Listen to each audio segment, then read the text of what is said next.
Assalamualaikum warahmatullahi wabarakatuh. Alhamdulillah wassalatu wassalam ala Rasulillah wa ala alihi wa sahbihi ajmain wa ba'du. Saudara-saudara sekalian yang berbahagia. Suatu ketika Nabi Isa alaihi salam menghidupkan kembali orang yang sudah mati selama 70 tahun.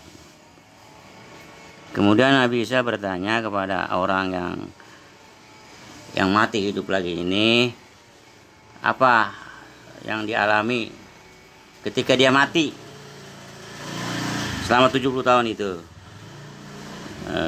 Ini perkiraan saya nggak terlalu sekali. Kalau mau tahu, kalian baca aja di Fi Jilalil Quran, tafsir Quran, Fi Jilalil Quran, apa jilid 1 apa jilid 2 itu ada adegan seperti itu. Nabi Isa membangkitkan kembali orang yang sudah mati dengan izin Allah tentunya ya, bukan karena dia Tuhan.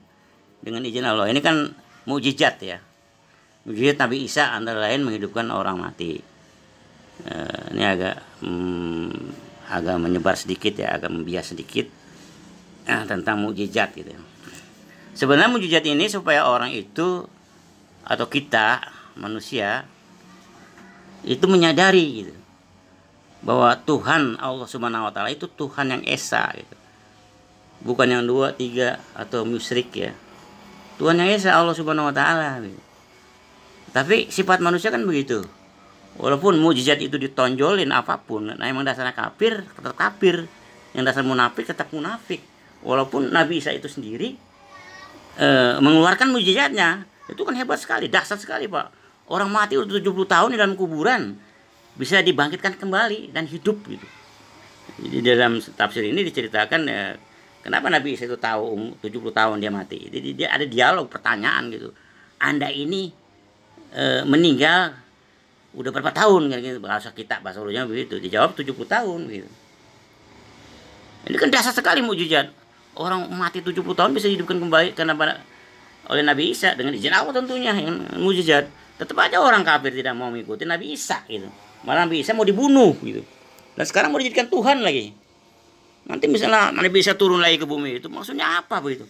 Untuk mengkoreksi kesesatan umat manusia yang menganggap dia Tuhan. Emang dia ngomong bahwa dia harus minta disembah kan begitu. Ini kembali kepada mukjizat tadi Pak. Apa pengalaman atau hal yang dahsyat selama kamu itu meninggal atau mati di alam barza itu selama 70 tahun? Ada satu gitu. Satu itu diceritain. Dia tidak diampuni atau dia diazab. Kenapa gitu? Karena ketika di dunia itu, ketika dia hidup, ada orang menitipkan kayu kepadanya gitu. Kayu apa begitu. Kemudian dia merasakan giginya ada kesilitan. Apakah kalau kita kan kesilitan nasi atau kesilitan makanan gitu. Ini kan indahnya itu memang seyogianya harus dibuang itu kesilitannya, dicungkil dengan tusuk gigi kan gitu. Kalau sekarang tusuk gigi ya.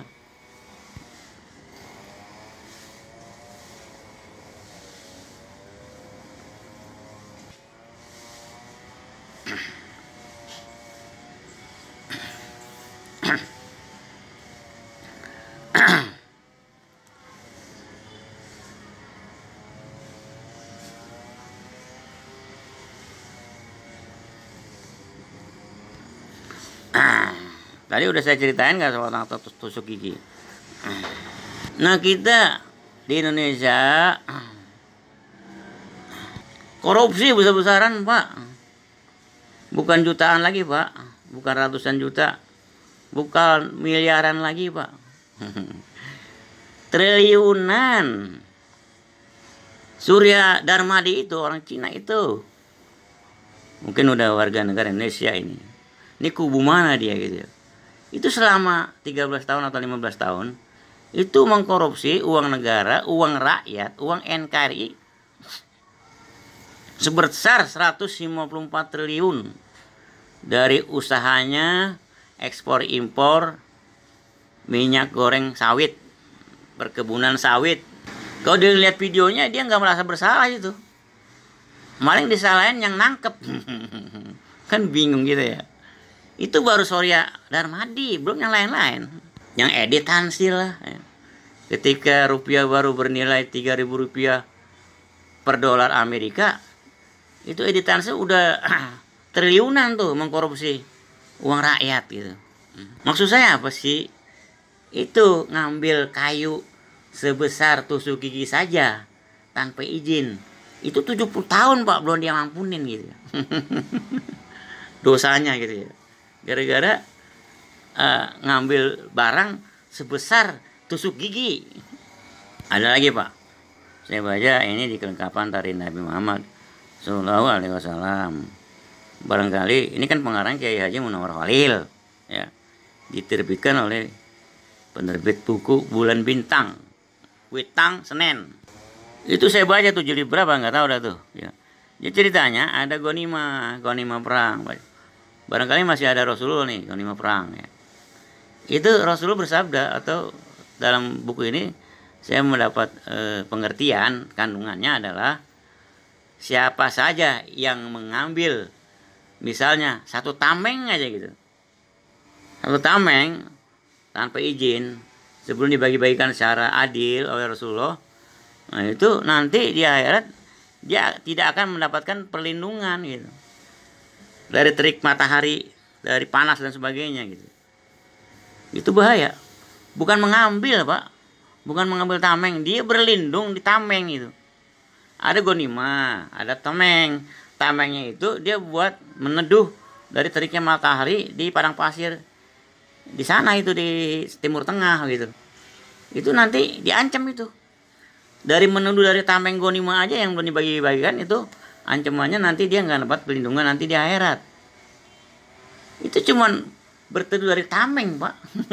Tameng masih katakanlah sebesar payung gitu ya, payung kecil gitu ya. Itu nggak boleh Pak, harus izin atau nggak boleh biar panasan dah yang berteduh gitu. Dan banyak lagi contoh-contoh seperti ini yang akurat gitu. Tapi warga negara Indonesia kok dari tingkat RT, dari rakyat biasa sampai presiden pada korupsi mulu. Udah jor-joran korupsinya gitu. Iya, jutaan, miliaran, triliunan, Masya Allah. Indonesia. Nah kemudian kita misalnya siapapun gitu, ngambil barang orang berbentuk apa, daun orang, kita satu daun misalnya satu helai kita ambil, kita potes, kita hancurin, kita buang gitu. Itu nggak boleh Pak. Ngambil bunganya, bunga melati misalnya. itu harus kita minta ampun Pak, minta maaf kepada yang punya pohon melati gitu ya. Kalau kita punya duit kita beli itu pohon melatinya ya. Begitu juga barang-barang lain, apa itu meja, apa itu kursi, apa itu kayu, apapun begitu. Kalau kita tahu itu bukan barang kita kembaliin. Kalau terlanjur kita ambil, kita kembaliin lagi gitu. Emang resikonya malu. Ya biarin gak apa-apa malu, yang penting kita udah terbebas. Kita minta maaf kepada yang punya. Karena semua ini kejadian ini karena takdir Allah. Bukan kemauan kita pada dasarnya, kita cuma wayang. Kita disetir oleh dalangnya, oleh Allah Subhanahu wa taala gitu. Tapi kalau kita pakai syar'i, rel Islam, kita kembaliin tuh sesuatu kita yang ambil. Dan kita minta maaf. Ya, manusianya yang pada yang punya. Dan biasanya di situ ada hikmahnya, Pak. Kita dibayar lagi sama dia. Dengan kebutuhan kita yang paling lebih pas daripada yang kita ambil gitu. Wallahu a'lam bishawab. Mudah-mudahan ini berguna buat orang-orang yang suka klepto ya, yang suka berbohong, hal-hal kecil dia bohong gitu. Dianggap itu nggak penting itu. Nggak boleh berbohong. Ya. Dapat duit 300 dibilang 200. Dapat 200 dibilang 300 ya. Maksudnya apa sih gitu. Nah, ada pertemuan kita hadir dibilang nggak ketemu.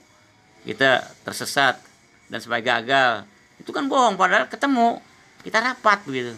Itu seolah-olah pembohongan itu seolah-olah nggak penting. Penting Pak, ini nggak prinsip sangat tidak boleh seperti ini. Gitu. Kalau yang kecil aja bohong, berarti yang besar juga kita bohong. Gitu. Karena yang besar itu lebih banyak lagi hilapnya. Kalau duit misalnya cuman 50.000 kita bohong, apalagi yang jutaan Pak, yang 5 juta, yang 10 juta dan sebagainya, itu bisa lebih bohong lagi kita karena godaannya lebih tinggi lagi. Klepto begitu juga, orang kleptomania itu, barang-barang orang diambil karena dianggap elok, unik dan sebagainya, walaupun gak berharga, tapi kok diambil gitu. Mengapa sih diambil? Digunain juga kagak, paling dia koleksi gitu. Nah, hal seperti ini jangan dianggap gak penting. Ini penting, bahaya. Contohnya tadi tuh orang ngambil buat nyodok makanan di giginya yang kesilitan, cuman sebesar lidih gitu ya, sebesar toothstick gitu, sebesar tusuk gigi, itu sampai 70 tahun Pak dosanya. Apalagi yang bohong-bohong besar ya. 200.000 dibilang 300, 300 dibilang 200, bla bla bla bla. 800 dibilang 500 ya. Yang mana yang benar gitu.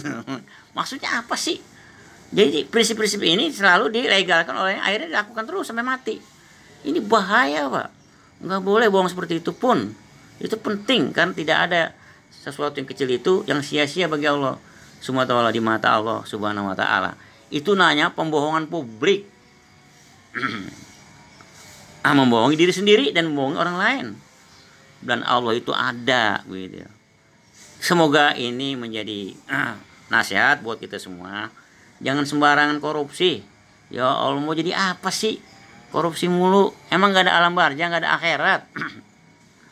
Gak ada ganjaran, gak ada balasan, memang gak ada. Wassalamualaikum warahmatullahi wabarakatuh.